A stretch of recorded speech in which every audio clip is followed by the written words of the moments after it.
Good afternoon, ladies and gentlemen. Welcome to Beyond Page One, the podcast where we dive a little bit deeper beyond the cover of Entrepreneurship. Today's guest is Dr. Eric Block. I'm excited to have you. Dr. Eric is a dentist, an author, an investor, an advisor, a podcaster, a writer. What doesn't he do? He does it all. He is passionate about dentistry and providing the best possible care to his patients. He's a lifelong learner who stays on top of the latest techniques. He is an author of 3 books and working on a 4th by the sounds of it. It's a children's book, his first one. Looking forward to talking with him today. Dr. Block, you've been practicing dentistry for over 20 years at Acton Dental Associates. What keeps you passionate about dentistry and providing the best care for your patients? Well, first of all, thanks for having me. I'm actually I've written 5 books. My first children's book was my 4th book, and then I wrote another book about dentistry. So I've got 5 out there on Amazon. I would say what keeps me passionate is I constantly add new things, new techniques, new treatments, new technology. I'm always trying to find ways to get more efficient, productive, and less stressed. I'm never going to be that type of dentist or business owner where I just say, okay, we've done it all. There's always ways to get better. And I find it very re-energizing. Dentistry is a profession like a lot of other high stress professions where if you're not careful, you can burn out. And I hear a lot about burnout. And so I'm always looking for the new thing and find ways to re-energize myself. And so far it's been working out to the point where I love going into work every day. There's awesome. Good days, there's bad days, but it's a marathon, not a sprint. So you always got to try to find ways to kind of reignite the flame for your profession. That's a great answer. What first drew you to the field of dentistry? So I went to Tulane University in New Orleans, and my dad is a retired dentist, but I didn't go to Tulane thinking I was going to be a dentist. I applied to the business school, and then I took macroeconomics and microeconomics and statistics, and I said, this is not for me. And I dropped out of applying to the business school, and I had to choose something. So I chose psychology, and I graduated with a psychology degree. But the real reason I became a dentist is I one night just totally missed my mouth, and I cracked my front tooth here with a beer bottle. And the next day, this is, I think, my junior year of college, I went to a local dentist, and I just loved the way they took care of me. And I walked in all embarrassed, and they patched me up, and I left with my smile again. And I said, you know what? Maybe dentistry is something I could do. And I went to continue on to graduate with a degree in psychology, but I took all the prereq classes to apply to dental school, physics and chemistry and biology. And then I took the year off after I graduated from Tulane and finished all the classes, took the DATs, which is the entrance exam. I taught tennis. That was like my year off. Then I applied and got into dental school, and I went to dental school in Fort Lauderdale. Cool. In Florida. That's awesome. It's cool to hear how, one sip of a beer kind of changed everything for you. I think it was many sips, but just one where I missed my mouth. Yeah. After many beers. The International Academy of Dental Life Coaches, you co-founded it. It's a unique concept. Can you tell listeners a little bit about it? Yeah. So I about halfway through my career, I went through a tremendous amount of burnout, and I regretted my place in dentistry. And I reached out to a local therapist, and I went through psychotherapy, for a good couple of years, and I was able to overcome burnout. When I went to the local therapist, they knew nothing about dentistry, and dentistry is an extremely complex profession. We're practitioners, we're business owners, there's so many things that go on.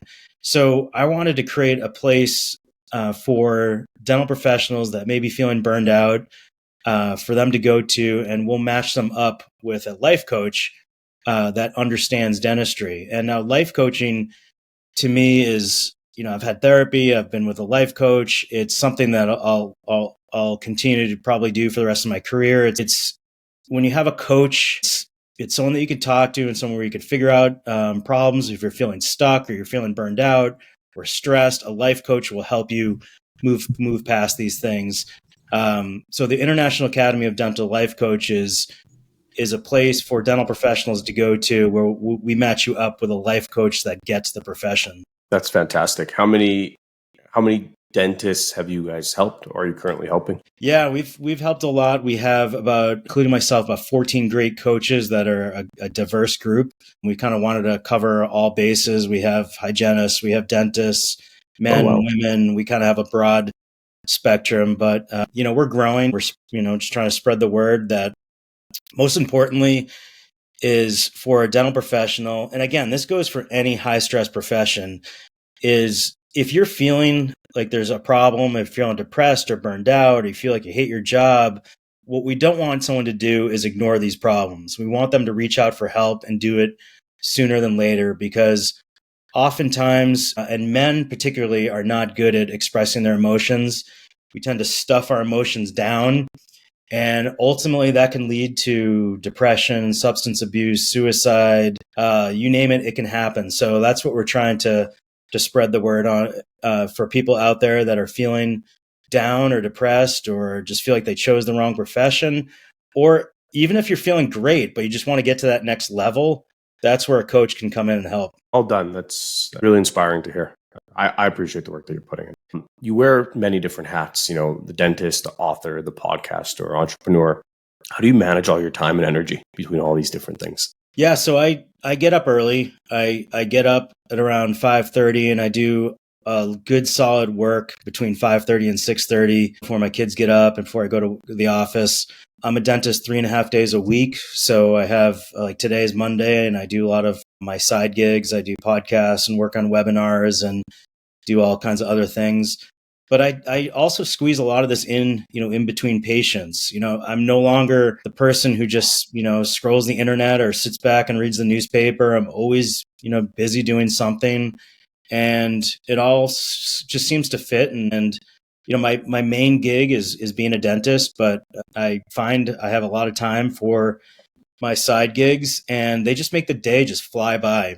Also, when you have side gigs, as I like to call them, it helps with your main gigs. So the whole existence before COVID was just being a dentist. That's all I knew. That's all I did.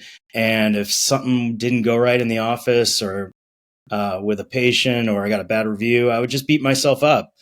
But now that I have all these other things going on, it's like a mental distraction. Like I'm excited to do these other things, but then I'm excited to go back and be a dentist. So it all just kind of fits together. Cool. Very cool. Balancing work and family life is important to you. It's important to a lot of other people. When you're not treating patients, writing books, what do you like to do in your spare time with your family? Yeah, so this whole summer we'll just be hanging out. We join a local pool, so we go to the pool.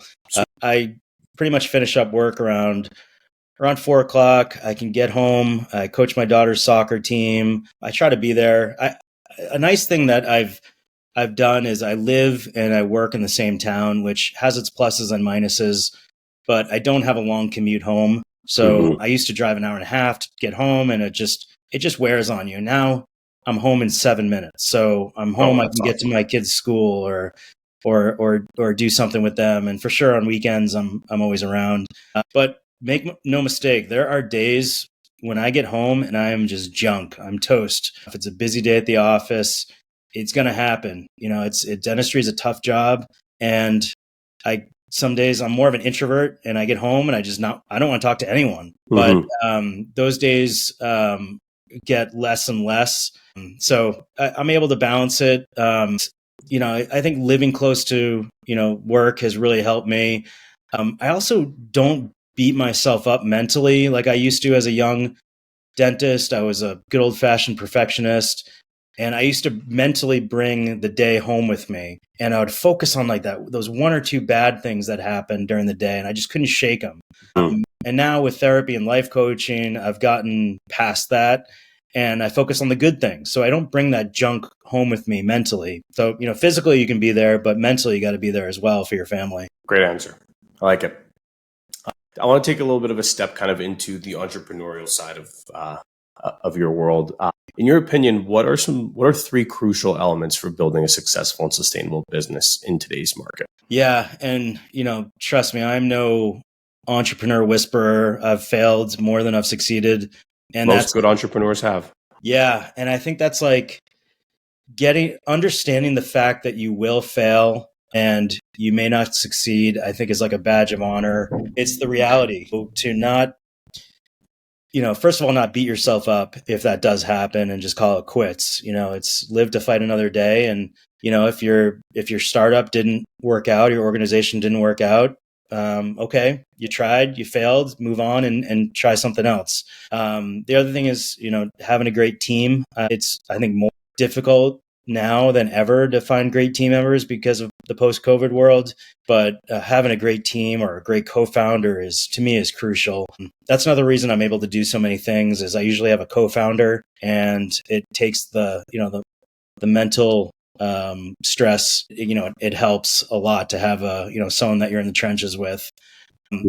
Most importantly, though, is to do it, to take action, not procrastinate, not keep saying, do this, I'm going to start this organization or start this startup someday. Do it, take that leap of faith and do it. I've talked to so many people that say, oh, I wish I had done something, or I wish I had done something else, or I wish I had written a book, or I wish I had a great idea once, but I never pursued it. And those people live with regret. So better late than never, but you got to start somewhere. Cool. Well, speaking of books, what inspired you to write your first book, The Stress-Free Dentist? Yeah, that was really just a story. I was just sharing my story of how I overcame burnout. And I felt like I had the story to share. And if I could help a few dentists out there, it was worth it. And it turned into a book, a podcast, a whole brand.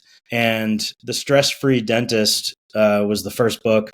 And that's really, kind of like an oxymoronic term. It's, there's no dentist that's stress-free. But the important thing is that the stress won't break me. That I understand there's going to be tremendous amounts of stress. There's going to be good days. There's going to be bad days. There's going to be bad reviews. Like I said, it's a marathon, not a sprint. I'm going to live to another day, and I won't let the stress break me. And that's really why I wrote the book. And it resonated with a lot of people that were kind of feeling the same things that I was. And I hopefully helped, some dentists out there to seek help and get, take action and turn around their career. Very cool. And the Stress-Free Dentistry podcast, what's the overarching theme? Obviously stress-free, but do you interview dentists? And is it yet? Yeah, it's dentists and then companies that serve dentists. And I like finding out people's stories. And it's usually about a 15 or 20-minute episode of me just interviewing the person, finding out how they got involved with dentistry, how they help dentists. And then I always end up with what advice would they give to a young dental professional. And it's really just a conversation, kind of like you and I are having right now, just to see what advice they have, what mistakes they've made, what successful dentists are doing, that type of thing. Cool. So outside of dentistry as well, you've co-founded multiple businesses that all have to do kind of within the dental field and the dental profession, right? What entrepreneurial challenges have you faced, and how have you overcome them? Yeah, I think that is, you just mentioned they're all kind of in the dental world. That is my niche. I understand dentistry. It's what I do every day. I try not to get involved with industries that I don't understand. So I do kind of try to stay in my lane when I'm investing in a company, or I'm actually working on a startup now for a SaaS software to help dentists. I try to stay, within my industry and within my niche. And networking to me is so important. Going to events, going to study clubs, talking to other professionals, and just always interacting and just asking questions, asking people, about their successes, about their failures. That's really been, I think, one of my biggest strengths. I have weaknesses. I think it's important to understand your strengths and weaknesses, and really try to, if you do have weaknesses, try to find a co-founder or someone, bring on a team member that can help you with your weaknesses. So that's really just been, the secret to my success is just, getting out there, networking, and really just staying within my lane. Makes sense.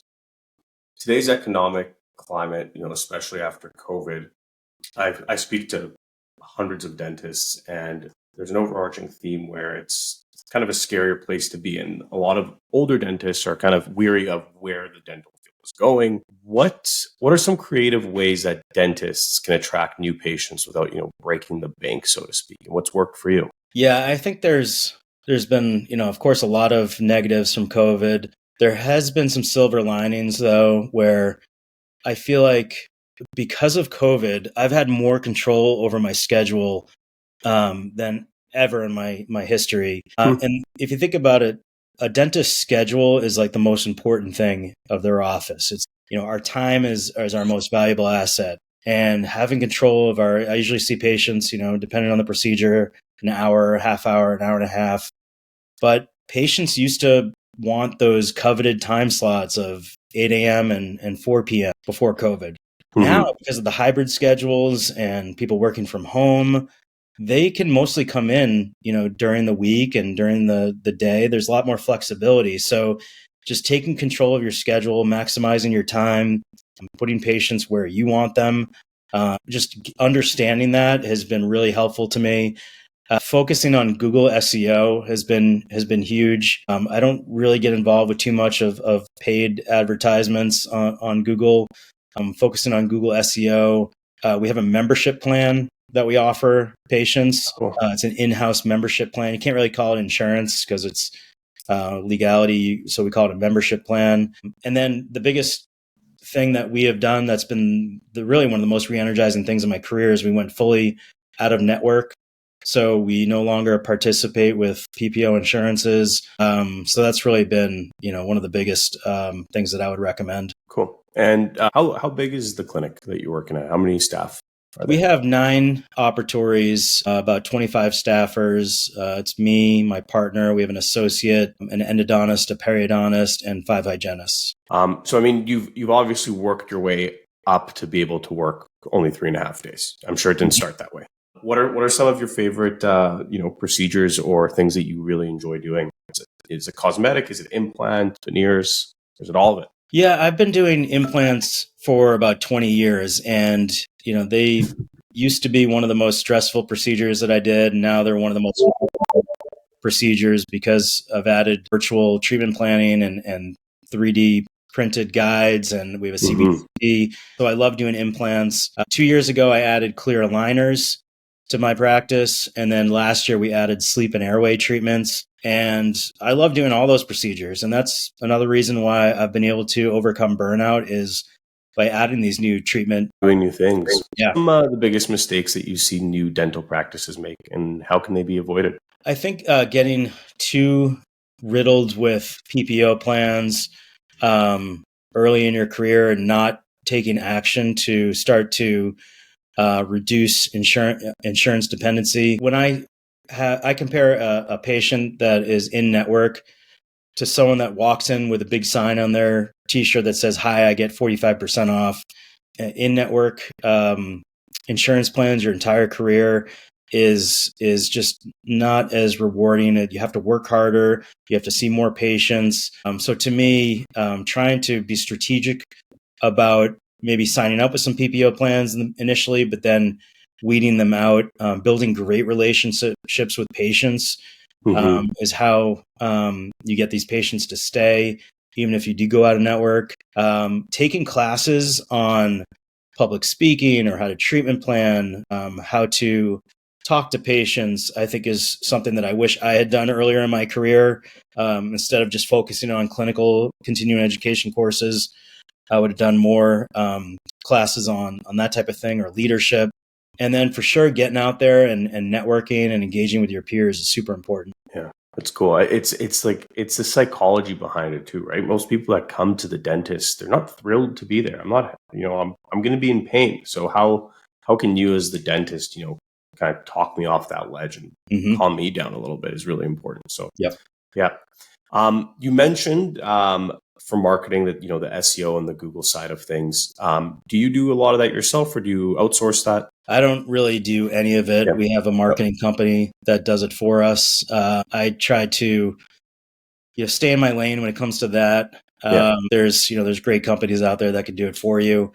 We do try to, and we're going to do more of it, social media posts, a good mixture of educational posts or just fun posts with us and the staff. And then focusing on getting great reviews from patients is, I think, a great way to really help with, because most patients or potential new patients, they're going to look at your website, your About Us section, and they're going to check out your reviews. So you got to really have, a good website and good reviews. 100%. So what key metrics do you look at, to track a successful marketing campaign and then, demonstrate a return on your investment? Yeah, I think an often overlooked, sure, you want to see, we have a specific phone number. So we're able to track from a marketing campaign to see how many incoming calls we're getting. But I think an often overlooked thing, what we do in our office is we actually listen to phone calls. So we can actually review, if there is a marketing campaign, if we're really pushing for, clear aligners or sleep and airway or crowns, I want to hear what's going on the phones, because if you could spend all this money on great marketing and you're getting patients to click on your website and call, but if you're not converting those calls and for those potential patients to actually schedule, then your marketing money is just a waste. So really focusing in on the staff and their phone call skills is so important. Could not agree more with you. That's a great answer. As AI continues to advance, we're living in the world of ChatGPT now. How do you see the practice of dentistry and the dentist-patient relationship changing? Yeah, AI is everywhere. We have an AI X-ray diagnosis software. It really helps with us to communicate with patients and show them issues with their X-rays. It's really helped there. I ultimately think that it's going to help us. I would say the most common things that happen on the phones in the dental office could easily be handled by an AI. Such as when is my next appointment, or what's my balance, or I need to reschedule my appointment. These are things that can be done by AI, not necessarily a person or a staff member. As these things get, these chatbots or AI services help us with those sort of things, I can have my staff focus on the most important things, the patients in the office, or talking to new patients, having them spend their energy more focused on those things than the kind of the trivial things that most people call about. Cool. This is going to be the last question for today. If you could offer one piece of advice to someone that's starting their career in dentistry, what would it be? So I've talked to a bunch of young dentists, and they are already feeling the burn. They're in a lot of debt. They're coming out of school with $400,000 or $500,000 worth of debt. They're in maybe a DSO situation where they're working in a high volume office. They're stressed. They're not seeing their skills progress. They don't feel like this is what they signed up for, type of thing. And my advice would be to understand that the first couple years are not great. It's like, you're in the minor leagues and you're trying to make it to the major leagues. There's going to be lots of ups and downs. It's going to be a struggle at first, but to hang in there, focus on your speed, get your skills up, engage with your peers, seek out coaches, therapists, mentors, consultants, reach out for help. But eventually you're going to get there. It may take some time, but you're going to get there. And I wouldn't wait longer than 3 or 4 years to open up your own practice. I waited way too long. I waited about 10 years before I became a partner and started to own. I would have done it a lot sooner, because when you're an owner, you can create your own culture. You typically can make more money, and you'll be more happy as a dentist. So seek out help. Don't go in this profession alone. A lot of us are solo practitioners and we're in our own little bubble. Reach out to your peers and reach out for help. That's awesome. Well, thank you, Dr. Eric Block, for joining me today. It was a pleasure getting to know you and listening to you, and I'm sure our listeners are going to appreciate it as well. As always, all the information to contact Eric will be linked below. And if you have any questions, I'm sure he'd be happy to answer them. Thank you again. Thank you.